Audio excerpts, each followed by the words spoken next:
नमस्कार दोस्तों, स्वागत है एड्यू सर्कल में। आज डिस्कस करेंगे सूरत स्प्लिट के बारे में। सूरत स्प्लिट इंडियन मॉडर्न हिस्ट्री का एक बहुत ही सिग्निफिकेंट इवेंट है, जिससे हमें ये लेसन सीखने को मिलता है कि अगर एज ए कंट्री हम यूनाइटेड न रहें तो फॉरेन पावर को हम पर डोमिनेट करने में काफ़ी आसानी होती है। बिना किसी एफर्ट के वो ये काम कर सकते हैं। तो छोटा सा वीडियो रहेगा, इसके मेन पॉइंट्स को समझने की कोशिश करते हैं। तो आपको पता होगा कि Indian national Congress 1907 Indian national Congress, ये वो दौर था जब आईएनसी ही इकलौती एक ऐसी ऑर्गेनाइजेशन थी जो इंडियन नेशनल मूवमेंट को रिप्रेजेंट करती थी और कोई ऑर्गेनाइजेशन नहीं था। इस ऑर्गेनाइजेशन में दो विचारधारा के लोग रहते थे। एक को कहते थे मॉडरेट्स और दूसरे थे एक्सट्रीमिस्ट।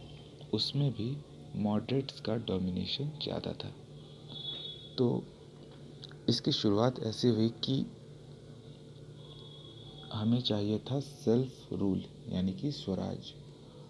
तो जो एक्सट्रीमिस्ट लीडर्स थे उनकी शिकायत ये थी मॉडरेट्स के साथ कि वो मॉडरेट्स गवर्नमेंट को, यानी ब्रिटिश गवर्नमेंट को उस पेस के साथ प्रेशराइज नहीं कर रही कि आप हमें स्वराज दीजिए, सेल्फ रूल दीजिए, जिस प्रकार से आप अपने बाकी की कॉलोनीज़ में देते हो। इसी के तहत सूरत सेशन को ऑर्गेनाइज करवाया गया। सूरत आपको पता होगा तापी रिवर बैंक में आता है ये। तो इस सेशन में दो डिमांड एक्सट्रीमिस्ट लीडर्स ने रखा सामने। क्लियर कट दो डिमांड था। पहला कि रेजोल्यूशन पास किया जाए स्वराज का, यानी कि हम गवर्नमेंट से डिमांड करेंगे कि हमें सेल्फ रूल दीजिए।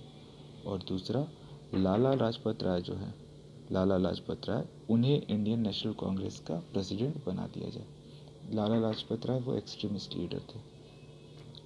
तो हुआ क्या, नो डाउट मॉडरेट्स, जो कि मैंने मेंशन किया कि वो स्वराज चाहते तो थे, बट उनका अप्रोच थोड़ा डिफरेंट था। तो ये दोनों ही डिमांड उनके लिए अनएक्सेप्टेबल था। जो प्रेसिडेंशियल इलेक्शन होने वाले थे कि कौन बनेगा इंडियन नेशनल कांग्रेस का प्रेसिडेंट, उस इलेक्शन में रास बिहारी घोष को प्रेसिडेंट डिक्लेयर कर दिया गया। रास बिहारी घोष एक मॉडरेट लीडर थे। बात यहीं नहीं रुकती है। उन्होंने क्या किया, सारे के सारे एक्सट्रीमिस्ट को एक्सपेल कर दिया, निकाल दिया इंडियन नेशनल कांग्रेस से। इसलिए इसे सूरत स्प्लिट का नाम कहा जाता है, दिया गया। तो ये सब जब चीज़ें हो रही हैं, यानी एक इकलौती ऑर्गेनाइजेशन है जो नेशनल मूवमेंट को रिप्रेजेंट कर रहा है, वही आपस में यूनाइटेड नहीं है, तो ब्रिटिश गवर्नमेंट को एक बहुत ही सुनहरा मौका नज़र आता है। उन्होंने अपना डिवाइड एंड रूल पॉलिसी को डिज़ाइन इम्पोज करना शुरू किया। सबसे पहला स्टेप मॉर्ले मिंटो रिफॉर्म के नाम पर 1909 में उन्होंने एक सेपरेट इलेक्टोरेट दे दिया मुस्लिम्स को, और ये बहुत ही डेंजरस रिफॉर्म था। पहली बार ऑफिशियली हमने ये एक्सेप्ट कर लिया, क्योंकि ब्रिटिशर्स ने इस रिफॉर्म को वो लेकर आते, आगे डिस्कस करेंगे। अभी तो सूरत स्प्लिट है, बस ये समझ लो कि हमने ऑफिशियली मान लिया कि मुस्लिम एक सेपरेट कम्युनिटी है जो इंडिया में रहती है, जो कि गलत है हमारी यूनिटी के लिए। और जो कम्युनल वायलेंस हुए उसकी शुरुआत कहीं ना कहीं यहीं से हुई।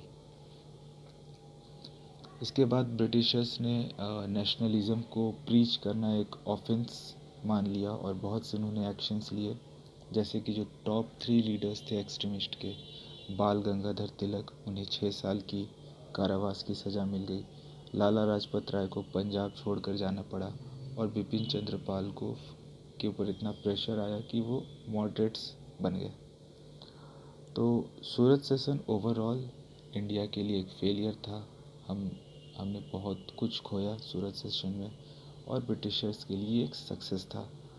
सिर्फ यही नहीं, इस इवेंट के बाद ब्रिटिशर्स को इनकरेज हो गए कि वो और भी aggressive divide and rule policy लेकर आए। सूरत स्प्लिट एज ए नाम है, स्प्लिट स्प्लिट का मतलब होता है दो चीज़ों का विभाजन, लेकिन ये एक्चुअल में विभाजन नहीं था, क्योंकि जब एक्सट्रीमिस्ट को एक्सपेल्ड किया गया तो उन्होंने अपनी कोई अलग से ऑर्गेनाइजेशन नहीं बनाई, वो बस अलग हो गए। ठीक है, बस आप ये कह सकते हो कि दोनों के आइडियोलॉजिकल डिफरेंस थे तो उन्हें अलग होना पड़ा। तो ये कोई डिवीज़न नहीं था।